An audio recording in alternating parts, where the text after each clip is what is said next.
We need to create a world that is equitable, that is stable. Our world at this time is still suffering from wars, abject poverties. What kind of world do we choose to build together? The leaders of the time came up with a blueprint that has shaped the world today. And this is where it all takes place. The peacekeeping operation is a glorious cause. We need global leadership. 这帮姑娘说了，是我引他们读书一条路，把他们引出了大山。A revolution has begun. There's no going back.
The 20th century will always be remembered for its violence.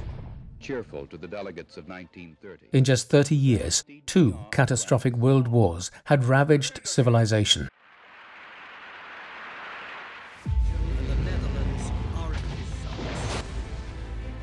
In 1943, as the Second World War raged, the Allied powers met to end the cycle of conflict. It would have to be an agreement that represents more than a few powerful nations, a true World League for Peace. We need to create a world that is equitable, that is stable. Our world at this time is still suffering from wars, abject poverties. 80 years on, we confront again the question our founders faced, only more urgent, more intertwined, more unforgiving. What kind of world do we choose to build together? Trading war for peace and development is a noble goal. But historically, that hadn't always worked out. There were important debates in history that contributed to the idea of forming the United Nations. Thomas G. Weiss is a scholar of international relations and global governance. He's also an expert on the concept of a United Nations. Roosevelt had an idea. He came charging in to the bath of Mr. Churchill. Mr. Churchill, as it was his wont, was drinking sherry, smoking a cigar, and was stark naked. And Roosevelt said, oh, I'm sorry, or something like that. And Churchill said, well, I've got nothing to hide from the United States, Mr. President. And when Roosevelt came in, he said, we need to call this the United Nations.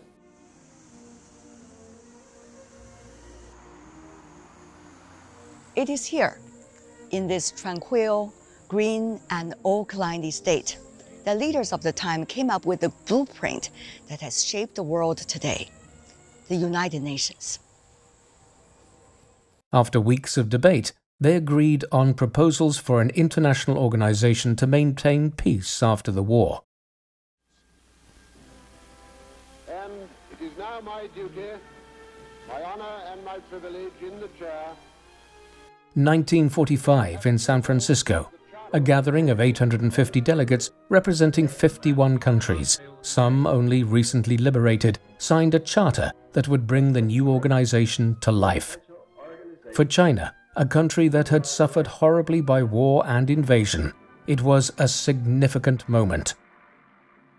当时这个成立联合国呢，中国当然是比较积极的，因为一个很重要的原因呢，是第二次世界大战期间，那么中国已经成为4大国之一，而且在第二次世界大战期间，中国抗日战争是一个东方的主战场中国这个做出的贡献也非常大所以这对中国来说呢，也应该以这个更加积极的姿态投入这个战后世界的建设。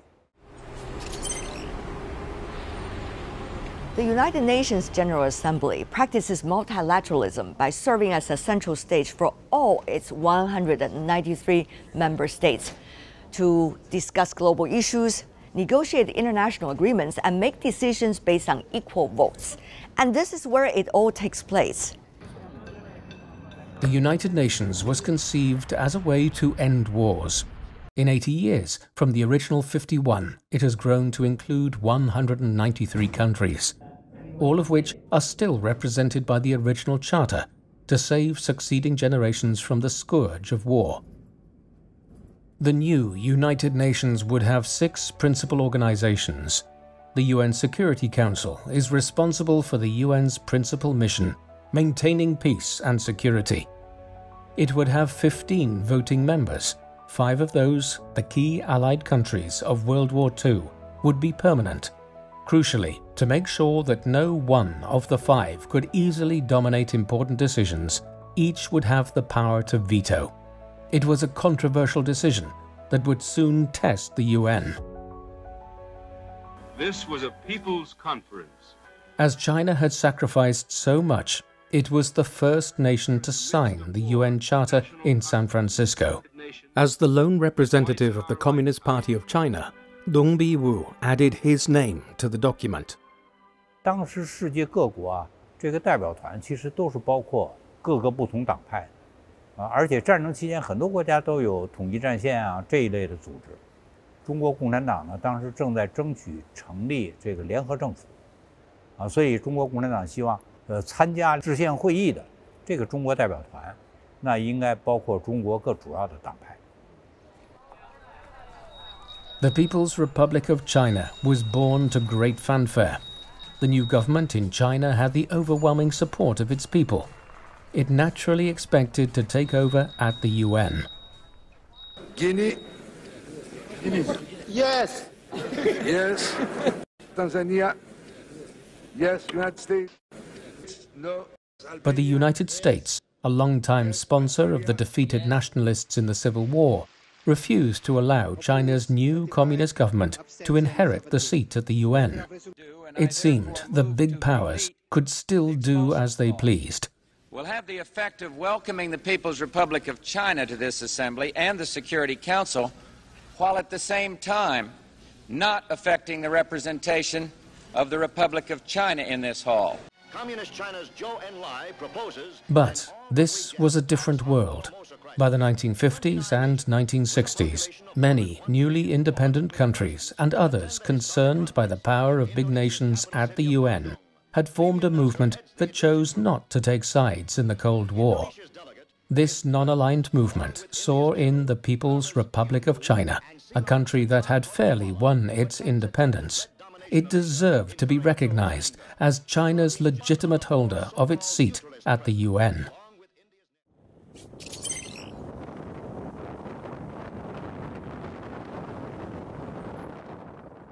With non-alignment as the cornerstone of its new foreign policy, Algeria reached out to China as a new friend. Ambassador Noureddin Jaoudi was tasked by then-President Houari Boumediene to reach out to other developing nations and raise support for the PRC's rightful claim to its seat. Bon, le plus grand obstacle, bien sûr, c'était l'opposition systématique des États-Unis. Alors, Boumediene a été un visionnaire. Il a dit, il faut essayer de voir comment casser cette solidarité occidentale contre la Chine. Donc, la vision de l'Algérie, celle de Boumediene, c'était de pousser l'Angleterre et la France à voir beaucoup plus leurs intérêts commerciaux, géopolitiques, et à ce moment-là, d'opter pour la Chine. Et en même temps, nous avons convaincu nos amis. Et c'est comme ça que finalement, et l'Union soviétique, et l'Algérie, et l'Albanie, et tout le monde a soutenu le principe du rétablissement de la Chine, et l'Amérique s'est retrouvée isolée.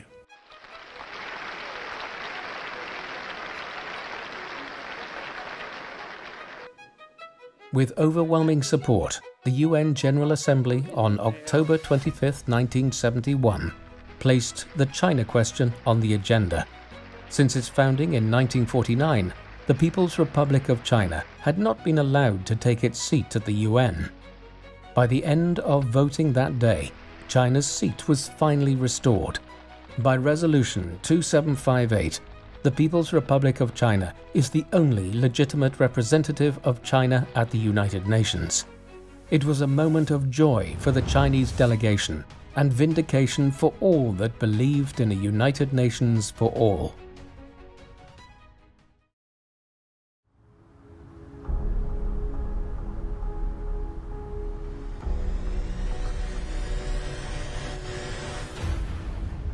The United Nations was born on the ashes of a major world war with the hope that the tragedy will never be repeated, whether it is resolving conflicts or building for development. One of the most important key logics of the United Nations is shared responsibility.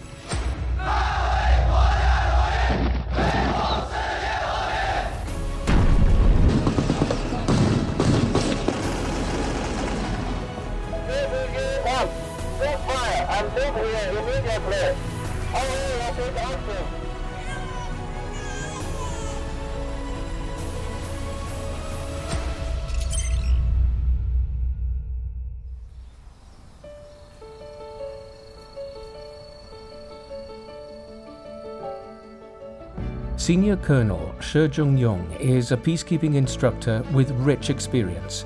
He's served on 3 UN missions in the Democratic Republic of Congo, Mali, and Liberia during an Ebola crisis. These deployments have made him a better instructor in the peacekeeping trainings. Prepared for deployment to the mission. For me, after serving in the UN peacekeeping mission 3 times, I know the peacekeeping operation is a glorious cause, but peacekeepers may face a lot of challenge. To some, educating a warrior class in the tactics of peace is a paradox of sorts. But at the International Studies College of the National University of Defense and Technology in Jiangsu Province, the lessons are just as much about life and death. These officers hail from many countries. One day, each will be deployed to a crisis zone where they'll face the ultimate contradiction: to serve as a soldier for peace, not war. A UN blue helmet. In testimony number 6, I think... Peacekeepers all over the world gathered here for this training course. Today's topic, human rights. I hope to join them later in the discussion. It should be the right to life and safety, first of all. I also feel it's important to have the rights for development, for prosperity, and certainly for peace. Like all military academies, the instructors here are veterans. Shi Jungyong himself has faced danger.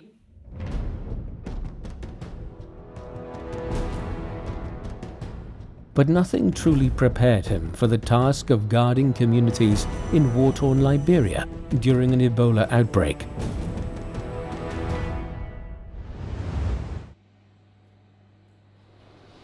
Shi's war diary speaks of raw courage, but also of compassion. Our government didn't decide to withdraw. We choose to stay together with the local people. And this kind of extension of mission gave local people hope, confidence in fighting against Ebola virus. There were two exits, one has gone to that side, we know. In his 35 years serving with the Bangladesh Armed Forces, Colonel Mustafizur Rahman has commanded mechanized infantry in operations from Bosnia to Congo. Now he ensures that peacekeepers understand the risks they take are very real.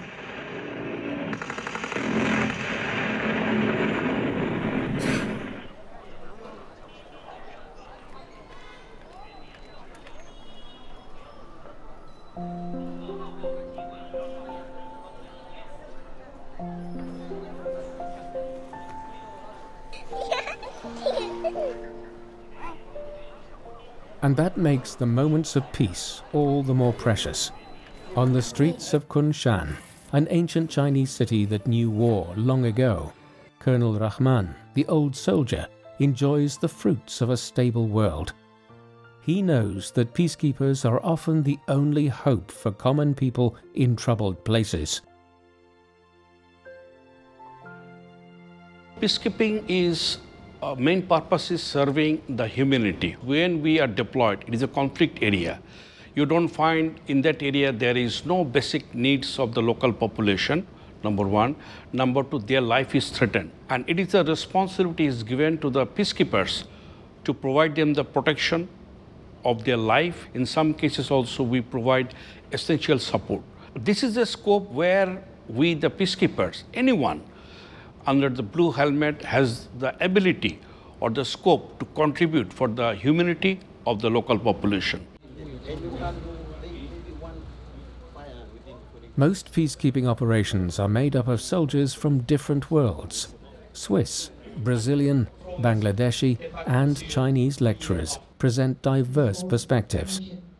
And though they seldom share similar cultures, peacekeepers must pull together in the field. Hopefully in the future, soon in the peacekeeping mission. 77 years after its founding in the wake of a world war, UN peacekeeping has deployed more than 2 million personnel from more than 120 countries across 71 operations, helping countries navigate the difficult path from war to peace. Currently, more than 76,000 peacekeepers are deployed in 11 global operations. Preserving peace will always be a shared responsibility we dare not ignore. War is always the worst enemy of children, and I think we just have to all join hands, and that's why this cooperation is important. Everyone needs to come together and think about what kind of world do we want. We want a world where children can survive and thrive, and that's what we're trying to do. What is important is we keep the know-how, we keep the training, and that is something we cannot do without the support of our member states, and particularly without the support of countries like China, which has an immense potential for training, capacity building, high level of skill sets.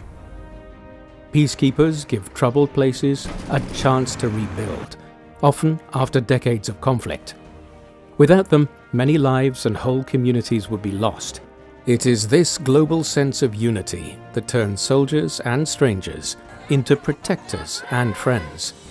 Because if war has taught us anything, it is that lasting peace depends not on force, but on our collective commitment to understanding and shared responsibility.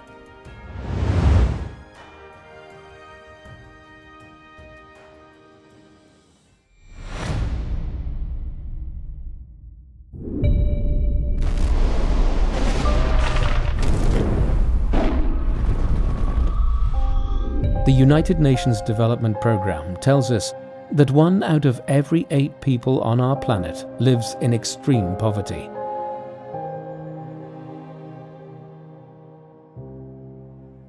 SDGs aren't just a list of goals. They carry the hopes, dreams, rights, and expectations of people everywhere.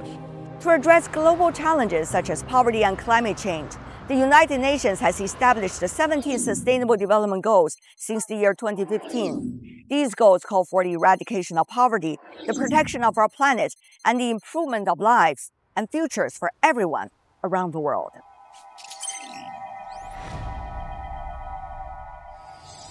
One person that can fully grasp the importance of those goals is Mr. Wang Zhejia. From 1978 to 1983, he represented China at the UN Environmental Programme. There, he negotiated regulations for the trade in pesticides and hazardous chemicals. Wang believes his work at the UNEP grew out of a process that started just a few years before he got there. As mentioned to the 1972 Stockholm Conference, it is the starting point for the global environment and development process. The background is due to the industry development in the Western Europe, America, and also including Japan, there is a serious negative impact on human health and also on the environment since the 1930s until 1960s. Until 1968, the environment issue was put on the agenda of UN General Assembly. In 1969, 1 year later, UN adopted resolution on holding a United Nations Conference on Human Environment in Stockholm, Sweden, in 1972. In the 1970s, as the world scrambled for economic development, it was largely ignoring very real environmental costs. The Stockholm Conference was where it all changed. The Chinese delegation played a quite important role in that conference. In the delegation, there are 4 representatives. One of them is Professor Qi Geping. Stockholm was China's first major environmental conference as a permanent member, and it sent its largest delegation. One key member, Qi Geping, remembers that China was just waking up to its own environmental problems. Later, he would go on to be involved in the nation's first State Environmental Protection Administration, where good ecological choices would become national environmental policy. Wang Zhejia has always believed that Chu was a pioneer on the hard road to China's environmental awakening. 真的，都是环保工作，做环保工作的人，大家都知道，这个工作是不好做，也挺虚的，也挺艰辛啊。都是水呀，引起的问题比较多。农业用它浇的水，农作物都死了。我们喝水呀都没地方喝，所以这样才修水库，解决水。所以说，我们现在水就是关这个水库的水，不是这个。绵水库那个地方看起来像个海，当时是为了解决北京的喝水，修了绵水，城市要清洁化，水库旁边不能够修工厂，所以搞这个环境保护的是一个非常伟大的一件事。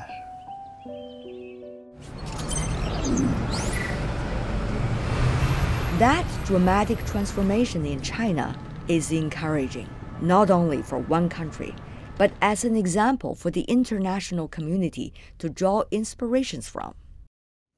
The UN Development Programme works to eradicate poverty and reduce inequality through sustainable and inclusive development in more than 170 countries and territories. So we have to develop new means of financing development. So at this time, we know that there are $450 trillion worth of assets and wealth in the world. The SDG financing gap every year is about $4 trillion. So the money is there. So the challenge is how do you align this, wealth and investment to the needs in developing countries, so that we can, make progress faster and achieve, the kind of aspirations that people have for a better life. We also need to remind us, if we shift the focus from the North and South cooperation to the South-South cooperation exclusively, then what would happen? Do we intend to leave the other major part alone? Then what's the meaning? What's the significance? What's the impact for the multilateral framework? We definitely believe our partners from the global North are very much committed to continue to engage in this global efforts to attain the sustainable development.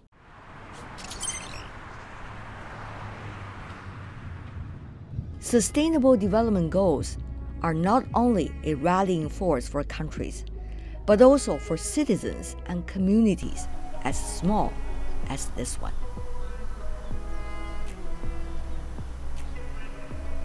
Claremont is acting on its concerns about climate change. The city in California works closely with local companies to install solar panels for residents, and it helps weatherize their homes to cut energy waste in half. I come here with the hope to find out how those grand United Nations Sustainable Development Goals are being translated into real life by the folks here. Laura. Hi, Wei. Hi. Come on in. Oh, good to see you finally. Thank you so much. You have a system now already established, yeah? So this house is all electric. We shut off the gas. And so every appliance here in this house is run by electricity. Okay. And it works here? That's an infection stove. Right. Laura Jo Fu moved to Claremont 3 years ago. She was drawn by the community's dedication to sustainable living. Today, by connecting her heating, ventilation, and AC through an HVAC system, she's reduced her energy footprint. So this is our HVAC system, basically. I see. And replaces a gas, HVAC system. Okay. So that's your baby in a way. Yeah. Everything comes from there. Everything comes from there. Very fuel efficient, very efficient. But Claremont is connected in another important way. The Institute of Postmodern Development of China is also based here. It places classical Chinese thinking into today's big issues. Karen is its director. Your community here is very unique in the way that you are showing your utmost support for issues related to ecological civilization, including topics like climate change. Is a retirement community, but a very special one, whose commitment is to social justice, peace, care for the earth, and care for each other. And so those people who seek to be in a place that is motivated by those visions comes here. So it's an amazing collection. We call ourselves an intentional community, which means that on a deep level we are there for each other. When I look back, I'm proud. When I look forward, I'm daunted. And especially in the last few years. There's a strong movement. We're working on educating each other. We had a big week-long discussion on food here at Pilgrim Place. How to be more plant-based, for example, for the sake of the earth. I don't think we're experiencing a backlash. So people who were indifferent are now opposed. And so now a whole nother level of discussion, a level of struggle has to take place because we all have to be on board for this change. We need global leadership. I believe that we need to build a multipolar world. We need to build a world in which all areas of the world, all cultures, all religions, all civilizations are able to work together.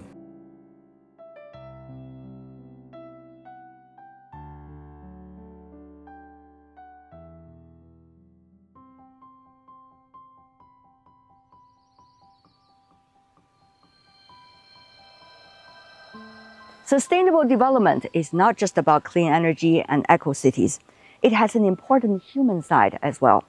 Written in the core principle of UN charters is the commitment to the equality of men and women. In year 2015, the United Nations set up a 15-year agenda for the commitment of gender equality of all women. Now, only a few years to go. Are we getting any closer to that goal?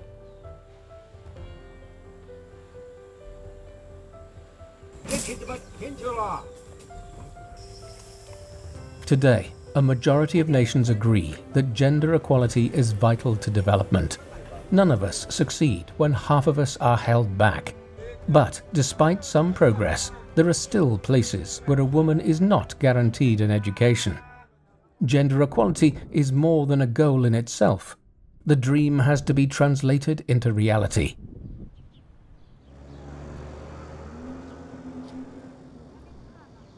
In 1995, the 4th UN Conference on Women was held in Beijing. It drew tens of thousands of people, including 6,000 government delegates. The conference resolved that women's rights were also human rights. 没有反对意见，通过。 For the UN, women's rights had to be a legal discussion, not just a philosophical one.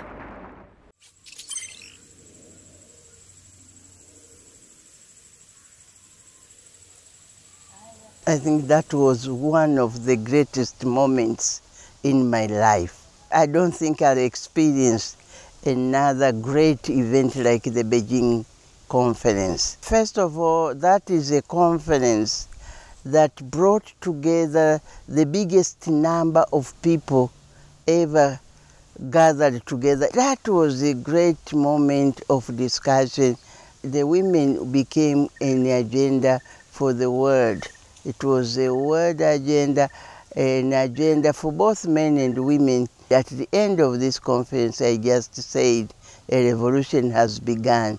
There's no going back. Gertrude Mongella was Secretary General of that pivotal conference in Beijing. Now, on her 80th birthday, she's still traveling the world, gauging how well those resolutions have held up. Mongella grew up in East Africa. Her country, Tanzania, only gained its independence in 1964. Since then, the United Nations has had an important impact on its development. Her work on gender equality frequently brings her back to China. Looking at it, women have participated in the economic development of China. I can just give an example. In my own country, Tanzania, we now have a woman president. Ooh. So I think that is great. In primary school now, it depends just on the population. If you have more boys, you have more boys in schools. If you have more girls, you have more girls at school. So it's no longer an issue. We are moving on the right track. 红日升在东方，西大道满霞光。我何其心生于你怀，诚意满。 Education is the movement from darkness to light. That's why I traveled about 3,000 kilometers to be here in the senior high school for girls in the mountainous area of southwest China's Yunnan province to learn how education is changing the lives of women spanning 3 very different generations here, and how these women are in turn changing the face of education and their own community.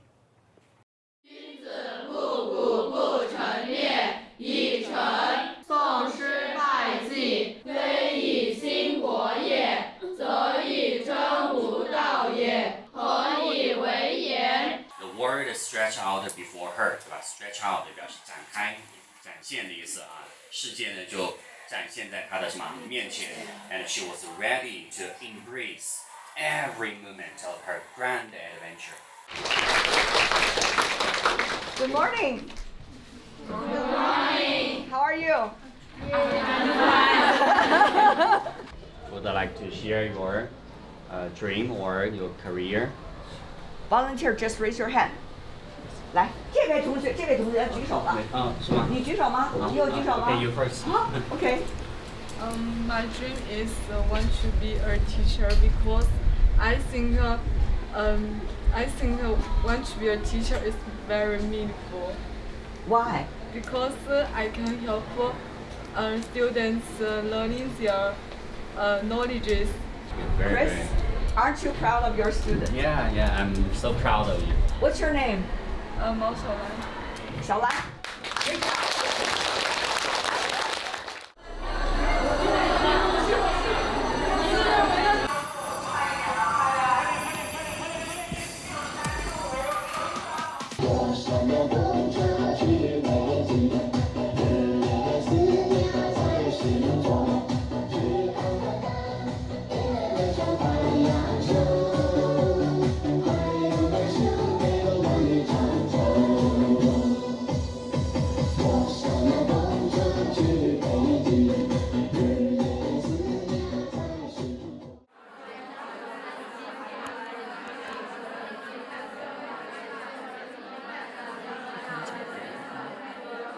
The school's founder is Jiang Wei-mei. She's dedicated 45 years to helping local girls get access to higher education. Though it's been difficult at times, she's always believed it was worth it. 我记得有一次在北京，就谈到这个教育问题，是谈到钱的问题嘛。对呀。那时候学校还没成立啊。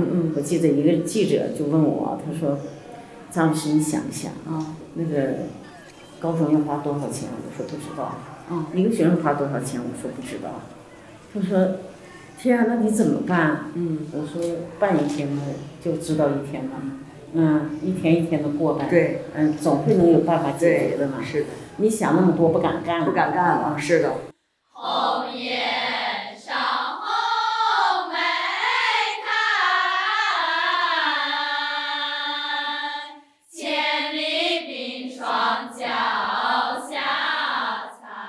The opportunity this school provides is changing how these young women see themselves. It has also changed Jiang Wei-mei, who has had the courage to see it through. In that way, their hopes and dreams will always be connected. 新春来。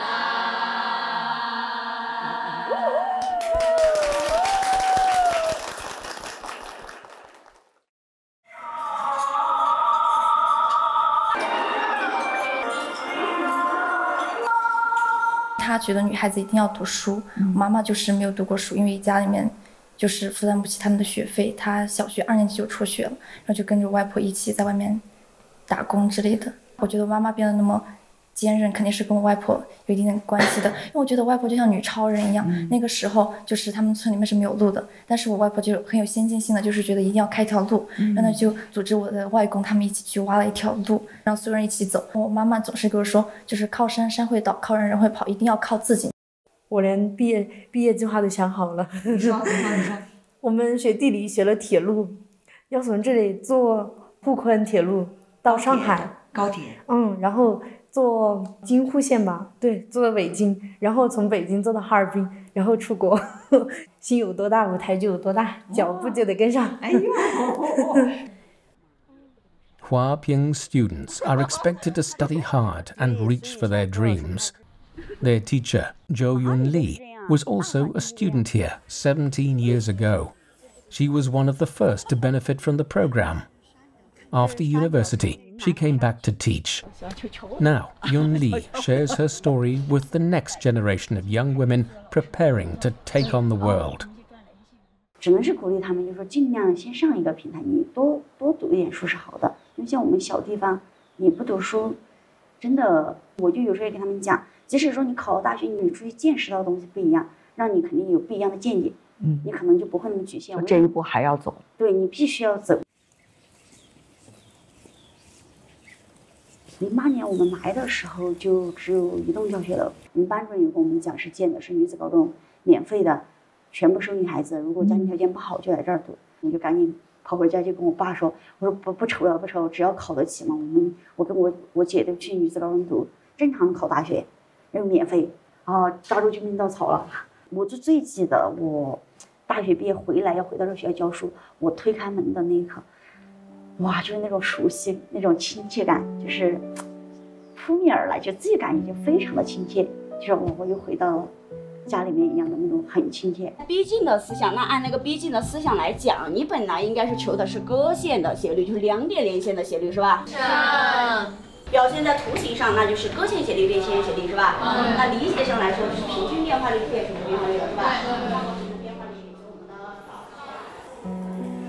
这帮姑娘，我老师我就说了，是我给他们读书，我引他们读书一条路，是不是把他们引出了大山？但是他给了我活下去的勇气和这个机会，他们延续了我的生命。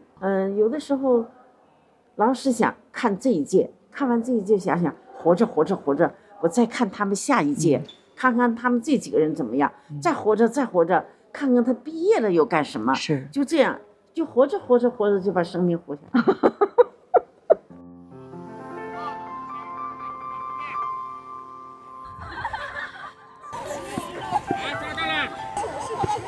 快，走！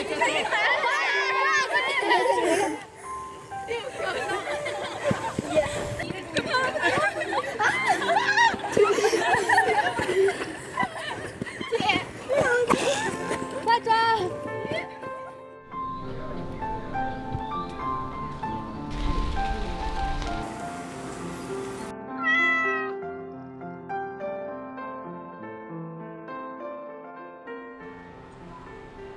The world has changed a lot since the United Nations was born 80 years ago. Many of us have better healthcare, more fulfilling jobs, and access to education. Today, girls in the mountains of southwestern China are blessed with greater choices than their parents could ever imagine.